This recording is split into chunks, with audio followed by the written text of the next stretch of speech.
In the early 1900s, America's hopeful future and greatness as a nation was not without its growing pains.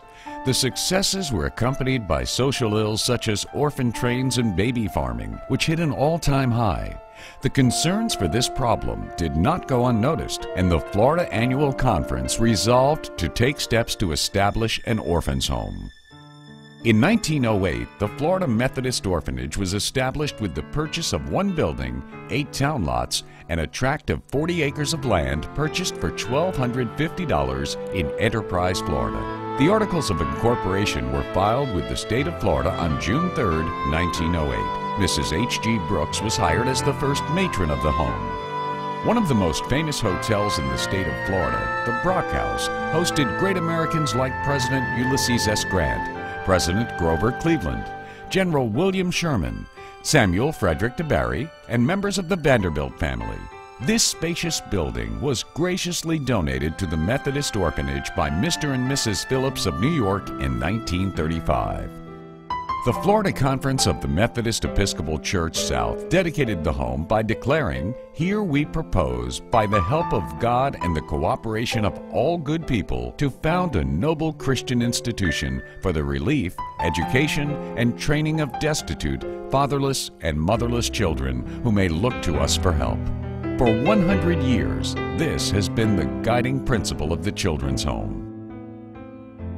The early years of the Children's Home were difficult as the church sought to build a solid foundation to care for Florida's children. The Children's Home recorded a significant milestone with a record 0 number of deaths during the worldwide flu pandemic of 1918. In 1919, electricity was installed at the home and assisted in washing and ironing chores. In 1920, the home canned over 6,000 quarts of fruits and vegetables. And during the Great Depression of the 1930s, the Children's Home grew much of its own food, tended dairy cattle, and raised a variety of other animals. 150 quarts of milk was produced each day, giving each child a quart of milk. In 1926, the home printed its first newsletters and conference materials. The boys and girls learned the techniques of the print trade until the print shop was closed. At the height of the Depression, more than 250,000 teenagers became drifters, riding the rails and seeking whatever work they could find, taking refuge in shelters cobbled together from salvaged wood, cardboard, and tin. The Fifth Sunday offering and many individual gifts led to the expansion of land purchases and new buildings to address this growing problem. During the 1930s, as many as 140 children would be in her care at a given time, but to avoid financial crises, children were turned away and salaries cut. In 1939, the Florida Methodist Orphanage's name was changed to the Florida Methodist Children's Home. This change reflected the reality that an increasing number of children coming into care were not simply orphans, but victims of abuse, abandonment, and family collapse. Additionally, as many as 100 former residents of the Children's Home served in World War II. Many were killed or listed as missing in action. And in 1945, 5 girls attended college.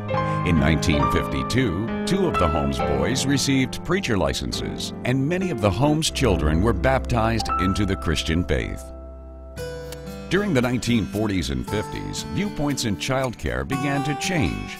Children needed much more than 3 meals a day and a safe place to sleep.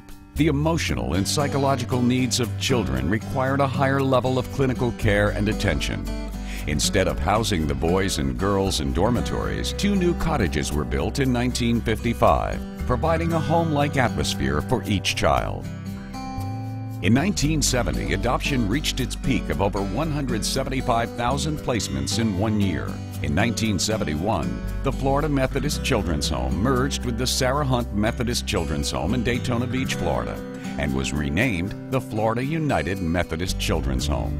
This change signaled the merger of the Methodist Church and the Evangelical United Brethren Church into the United Methodist Church. The Children's Home continued to expand during the 70s and 80s. Our gymnatorium was built in 1976, followed by our campus chapel in 1979. In 1982, the Children's Home opened the doors of our Inasmuch Child Care Center as an outreach into the community for working families, and the Therapeutic Ropes course was added in 1989.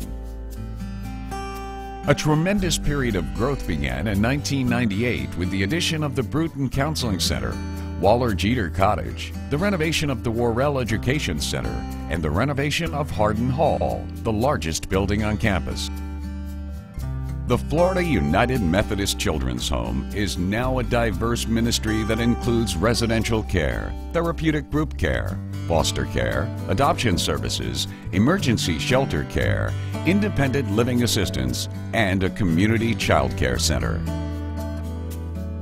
Although the United States has achieved great wealth and prosperity, social problems still exist. Things have not changed for children in America. The work of the Florida United Methodist Children's Home is needed now as much as it was 100 years ago. Throughout its long and valued history, the Florida United Methodist Children's Home has been a haven of peace and a merciful blessing to all that have come into her care. Thank you for joining with us as we celebrate a century of care for God's children.